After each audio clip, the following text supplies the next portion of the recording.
So Tariq is really up against it this season, and with no Tasha to lean on like he had in season 1, he really hasn't got a lot of people that he can turn to. But Brayden and Effie were two in this episode, as well as Kanan, who gave him the best piece of advice. So we're gonna run through how Kanan's hallucination scene helped Tariq see the bigger picture, but how he's still missing some key chess moves on his board. But where Lauren was a weakness for Tariq, Effie came in as a strength, and she really helped Tariq believe in so many ways, which we'll get to.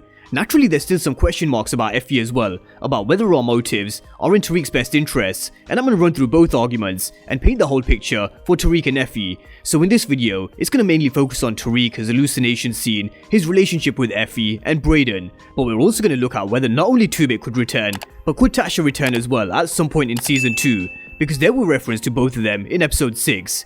But let's start with looking at Kanan's hallucination scene in a bit more detail, and we have to start at the beginning with Ghost's letter, because this is what really woke Tariq up in jail. Ghost's letter made Tariq really mad, and although he was looking at the right person in Kane, he needed to think with a level head. But when it comes down to it, you're gonna take the weight for all that shit. Ramirez, the professor, all that shit is gonna be on your fucking ass. And that was a direct foreshadow of Kane telling him, when push comes to shove, he was going to make sure that he takes the weight for both Jabari and Ramirez, and Tariq really should have seen it coming, because Kane did warn him. But in this moment, he had way too much anger built up inside, and Ghost's letter definitely played a part in this. He said he's got bullets waiting for all of them when he gets out, but going straight for revenge and killing Kane isn't the right chess move, not now anyway. So Tariq needs to take a step back and just think about everything, all the players involved and him being arrested, because there were bound to be more people involved than just Kane. And this is where Kanan came in to help Tariq in his hallucination, and he definitely needed a voice of reason. Now, what Kanan used in this scene was Law 2 from the 48 Laws of Power, with how he made Tariq understand about looking at the whole chessboard, because he needed to keep a close eye on his friends and the people that he loved, because his friends and the people that he loves can easily become resentful and undermine you, and that's what Brayden did, because he didn't feel valued by Tariq. He told Tariq that he was looking at this whole thing wrong, and the damage was already done. So with the damage being done, there's nothing he can do to Kane at this moment in time, because 12 will be all over him. So Tariq thinking or acting out of anger would have done more harm than good. In fact, that's something Kane would do, but Tariq, he needed to think logically, and Kanan set him straight by telling him that he'd been too busy thinking about going to war with Kane. He didn't see the whole board, because Kane isn't his only op, because there were so many other chess moves that were put into motion, and some he's been able to see, but some he hasn't. Now he did see Brayden's, but him thinking it was Monet who was helping Kane move on Tariq wasn't the case. It was in fact Mecca who told him to pin it on someone else. There's also Lauren and Carrie's part, which he hasn't been able to piece together as of yet. But one thing he has done, he's got rid of Lauren, for now, who was one of Tariq's biggest weaknesses. He gave her the option, you're either with me or you're against me, because he can't have people who doubt him or won't have his back, because he really did let her into his life, and a bit too much if you ask me. Because Kanan warned Tariq, sometimes it's the ones you love the most. And Kanan also did tell Tariq, you ain't a real killer till you kill someone you love. So Carrie and Lauren's part is something I'm sure he'll piece together, and maybe Lauren can redeem herself with Tariq, because I do think she wants to believe Tariq and that he's innocent, but she's finding it hard because there was Carrie who was manipulating her, so she doesn't know what to believe or what to do, because this is all new to someone like Lauren. And this is why I think Effie is the right one for Tariq, as Tariq got rid of Lauren, who was his weakness. In came Effie, who was a strength. And this is exactly the right person Tariq needed in this moment in his life. Someone who asks all the right questions for him, not someone that will make Tariq take his eye off the game and the chessboard, because Tariq needed his head on a constant swivel, and he dropped the ball, which is why he ended up in jail. But Effie was asking all of the right questions to make Tariq understand exactly what happened and what he needed to do next. She asked him, did Brayden know that he needed to stay away from Kane? Was he honest with him? And he needed to keep Brayden on his side.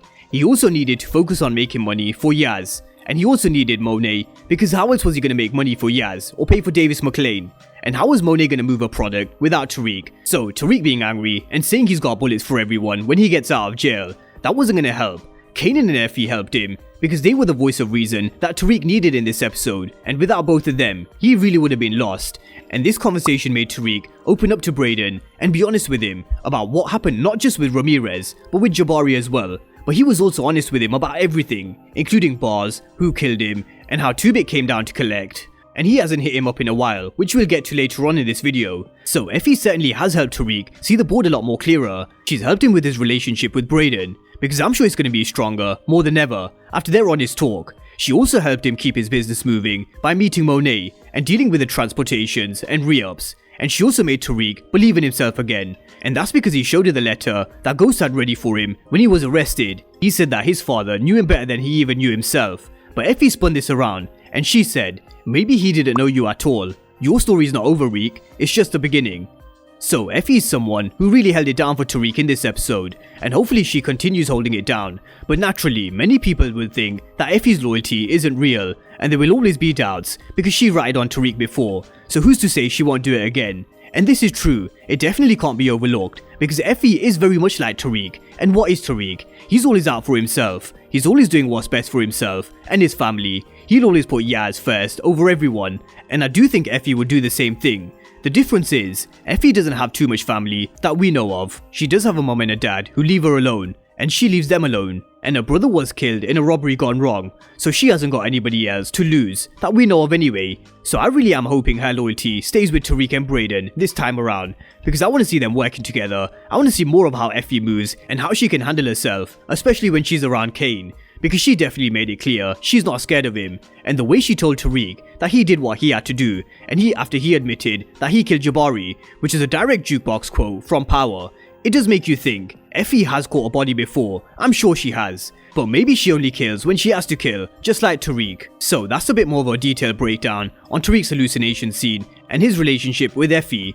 But what about 2-Bit and Tasha? Because there has to be a reason why they've been brought up in this episode. Tariq told Brayden that 2-Bit hasn't hit his phone up yet since the last time that he's been down, and I do think that will change. The reason why I don't think 2-Bit has come back is I think he knows Stansfield is way too hot for him to be around Tariq. There's probably a lot of media coverage with the case, so he's probably seen it on the news, and he probably wants to stay far away from Tariq for the time being anyway. But someone who's far away and would love to be there for Tariq at this moment is Tasha, who's just moved to a new location in New Mexico, and she's been requesting to speak with Tariq, and we all know Tariq, he's been doing the same. And Davis McLean and Cooper Sachs can make this happen, but they're gonna make Tariq wait, because they want to milk Tariq for $2 million. And not just Tariq, but he's bought Davis McLean so much business. There was Tasha's case, Zeke, Monet, with another $500k in this episode, as well as Tariq's case. But this phone call with Tasha, I think it's definitely going to happen. I don't think we're going to see her, but I think we're going to see Tariq getting his phone call for sure. And what would she say to Tariq if they did speak?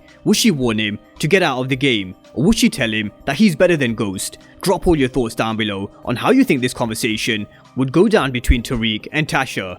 And drop all your thoughts down below on Effie and how she held it down for Tariq in more ways than one. And can she be trusted? I think so. And I do hope she stays loyal. But this is Power. There's always a twist coming, that's for sure. So drop all your thoughts down below in the comment section. And of course, if you're new to the channel and you haven't done so already, then remember to smash the subscribe button if you want to see everything Power Book 2 Ghost and Power Universe related. But as always, thank you guys for watching, and I'll see you next time.